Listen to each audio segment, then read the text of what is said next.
Late night stories. These are not confessions. They're not warnings either. They're moments, remembered after the night has ended, when nothing dramatic happened, but something important did. Some stories are about desire. Some are about boundaries. Some are about the moment you realized the night was steering, and you decided whether to let it. Late night stories are told quietly, after the noise fades, after the excuses stop working. If you're listening to this late, you're in the right place. This is Late Night Stories.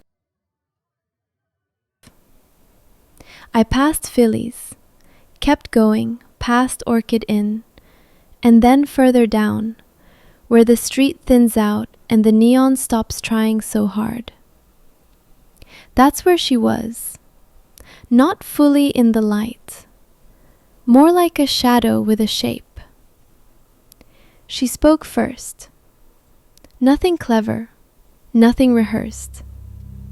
And immediately I felt it, that small, dangerous click. Attraction without effort, appeal without explanation. Usually I just keep walking.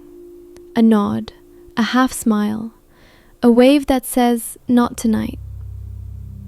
But this was different. The vibe was different. She wasn't very young. Not early 20s. Older, formed, comfortable in herself. The kind of presence that doesn't ask to be noticed. It already knows it is. We talked, just a little. I was okay with that. More than okay. Somewhere inside, I already felt validated. As if the night had given me a gift and was done with me. I didn't plan to take it further. Then she touched me. Not boldly, just enough. A gentle contact that landed exactly where it shouldn't have. For a second, just a second, I felt 18 again. That mix of excitement and disbelief, like something old waking up without asking permission. She leaned in, close enough that her voice didn't need volume. She suggested something quick, discreet, right there, too public for me, too exposed. I said no, not sharply, not unkindly, just no. She didn't retreat. She smiled, adjusted, shifted her angle. She said her charge for the evening was 1,000. Fair enough, almost reasonable. The kind of number that doesn't feel like a negotiation. But my inner voice didn't move. So I said no again. She said yes. Not loudly, not aggressively, but persistently, keeping me in the zone. She lowered the price. 500. I didn't really understand that part, the sudden math, the recalibration. But I kept my cool. "I can be an acrobat," she said. "I can give you a feeling you've never had before." She was good, very good, too good. Good enough that my free will started thinning at the edges. To regain traction, I gave her 100 peso. Not as payment, as thanks. For the conversation, for the moment. She took the money, and she didn't stop. That was the first signal. Because when no turns into a discussion, when staying feels easier than leaving, that's the line. But I didn't walk away. I stayed. I accepted the 500. And I accepted the walk. Sunlight wasn't far, just far enough for the night to feel like it was making the decision. On the way, outside Uncle John's, I noticed them. 2 GG girls sitting on the curb. Exhausted. Done.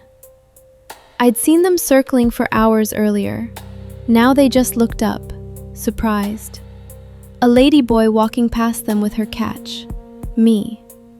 I wasn't drunk, maybe a little tipsy, but clear, unusually clear.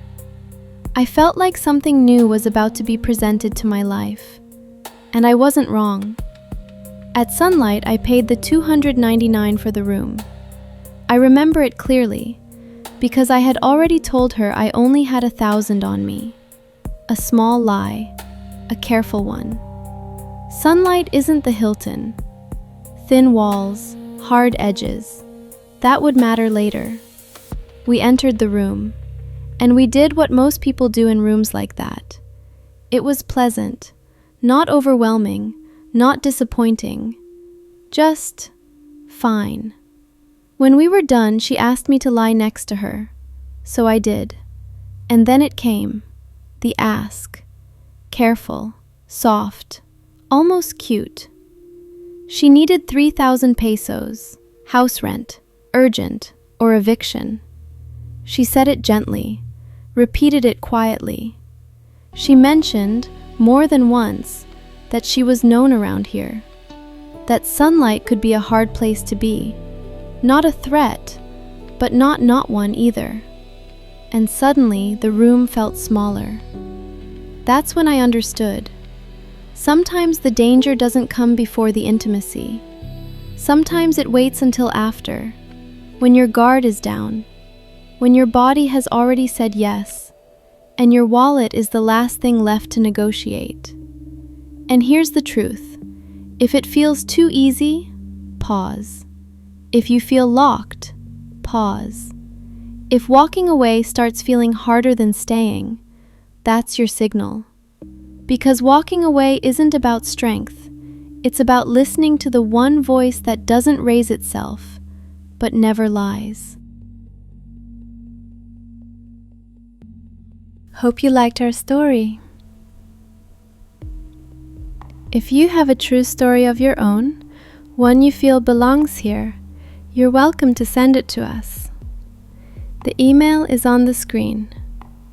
Nico will rewrite it, carefully, respectfully.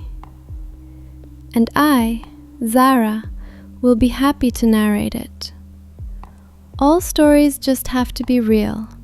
That's the only rule.